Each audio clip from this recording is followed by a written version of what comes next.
Grüezi, Hallo, Servus und G'day. Tolley here at Tollescope. You may know that I've been having some lighting issues. Got a bit of a red tone going on. I've got some lights to try and fix that. It doesn't seem to be working, so I wish I could just snap my fingers and make it go away, which I will do. There, fixed. So, if you like it, let me know in the comments. Otherwise, I'm just going to keep on going in black and white. So here's the next episode. Thanks for watching. So I began this video with the intention of showing you another version of a landscape or a scene over which you could pan a camera, and in doing so, making one illustration, a background illustration, look like many different locations. However, things change.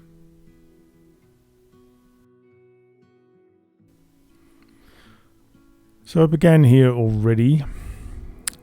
A case of, here's one I prepared earlier. I had blocked in trees and shrubs with this camera move in mind, which would show an environment for a possible camera move, following our little man here. And I'd planned for it to start at the top right corner and then move down along the left of frame. So starting there, moving to that second frame and then the third, and finally the fourth. Much like the one that I did of the bar of the Great Britain Hotel from memory in the last video. And so I'm just sketching these out very roughly to get a sense of where the movement might take place, and how this little man in a hat character would move through. It's fairly close quarters garden environment, I suppose you'd call it. And me in my self-critical way found it quite... I got a bit frustrated with it. Needed to sit and look at it for a little bit. Did I want to redraw it? Did I want to start again? So I sat there for a while, and then as I was sitting for a day or so just pondering, I realised that I quite liked these gestural lines that I'd made in the background there, and that they were not in fact trees. They really lent themselves to being rocky mountain ranges of a sort, and they really wanted to be a landscape, a much wider perspective, a much wider Aussicht, as we say in German, the landscape. And so I started to block in here trees in the foreground. Maybe that's a road on the left, or even a village. So really quite wide. Then that blank area became a mist layer, Nebel, and the overhanging trees and the trees on the side became clouds. That's the way they wanted to be. And so I decided to just crop it completely. I was not happy with the trees in the foreground or the trees on the left. And so I thought, okay, I'm going to leave this one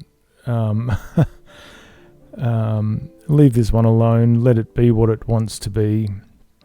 So I will indeed draw for you another example of a landscape drawn with changing perspectives as planned for the camera, for a camera move.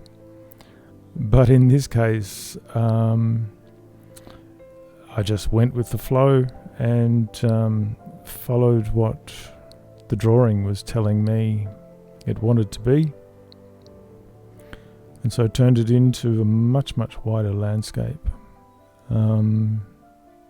If you saw the Coming Back from Oz video, you will have seen that I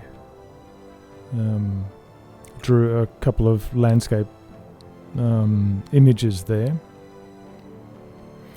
And for me, going back to Australia and seeing the landscape there was quite heartfelt for me, because I spent my life learning how to draw trees and environments. And of course, they're all Australian trees, gum trees, or eucalypts, and ferns and things. Whereas having lived now in Switzerland for nearly 5 years, I'm happy to say that I've been quite influenced by the landscape here too. And this image in particular really took me as being very much influenced by St. Gallen and the valley in which we live here. Oftentimes in the morning you can wake up and see just a long cigar of mist lying across the top of town, looking down from our little mountainside castle. And I've taken a few lessons and in fact created different brushes in Photoshop to get a different texture to my trees and fauna. And this one lends itself to very detailed work.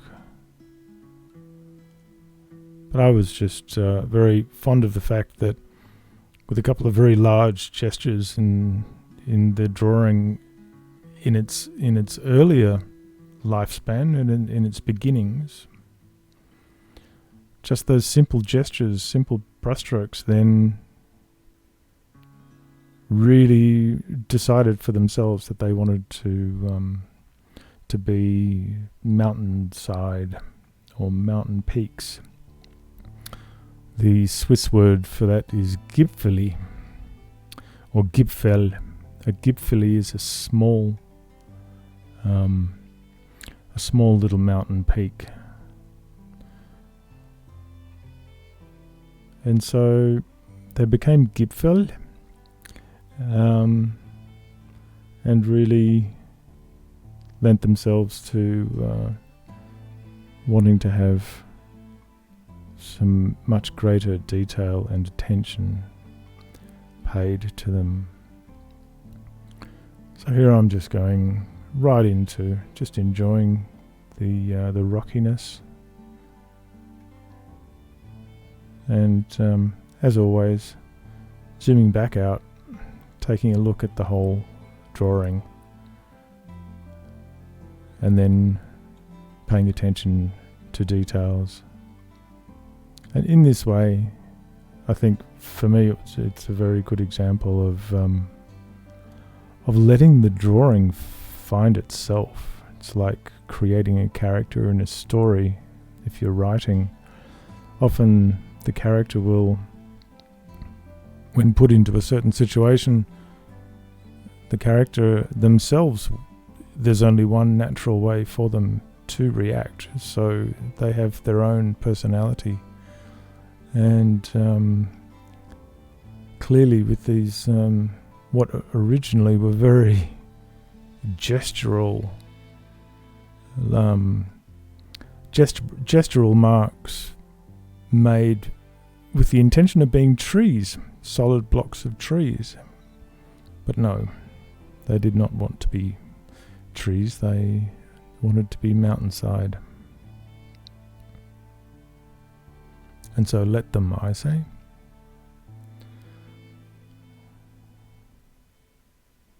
And this way of illustrating for me, of drawing, making art, it really will tell you when you're getting that feeling right and responding to the way the drawing wants to go. It's giving something back to you.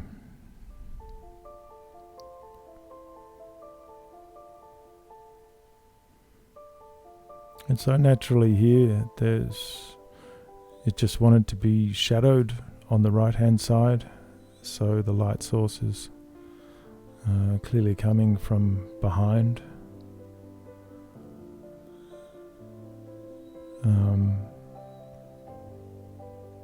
If you'd like to see more of these long-term sort of detailed concept pieces, then let me know in the comments.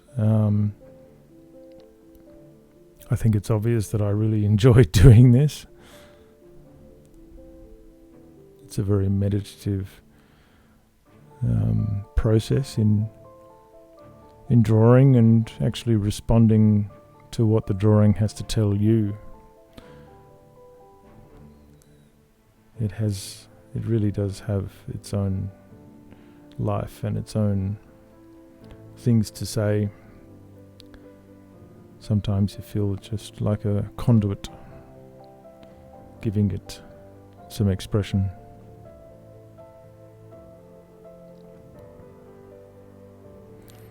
So this is clearly not based on any real landscape that exists. It just sort of made itself up. But going in here and getting into these finer details, giving it a sense of scale.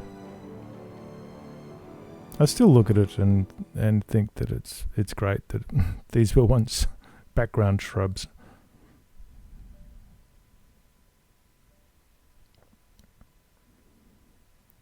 And yet now it's taken on a scale its own.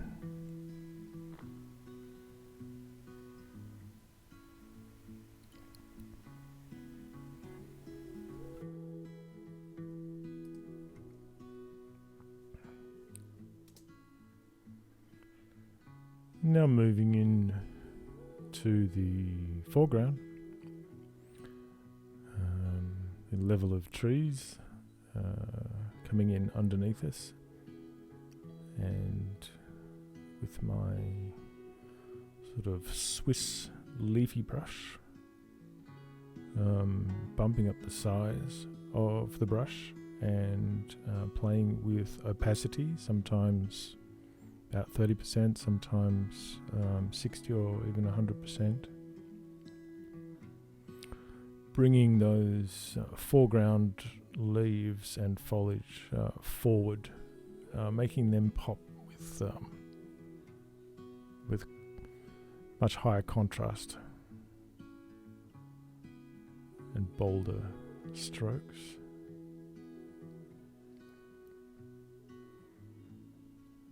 Now, of course, we have a light source, so we need some light.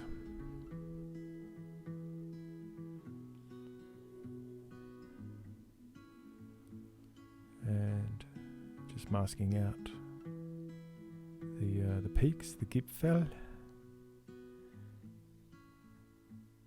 so that the light can come in from behind. Giving us a bit of a fantasy Swiss landscape Mist and trees. Und Gipfel.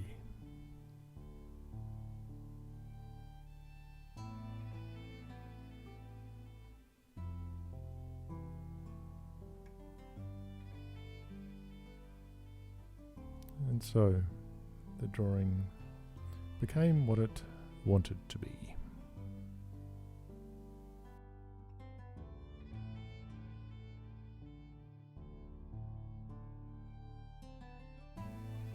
So thanks for watching. I'll endeavour to get onto that scene again, as per the last episode, and do a camera move without becoming too distracted, though I think it was worth it. Please do subscribe below. Leave your comments. I would love to hear from you, and any ideas that you have for me to draw. I'm Tolley, this is Tollescope, and I look forward to seeing you on the next one. So bye for now. Tschüss!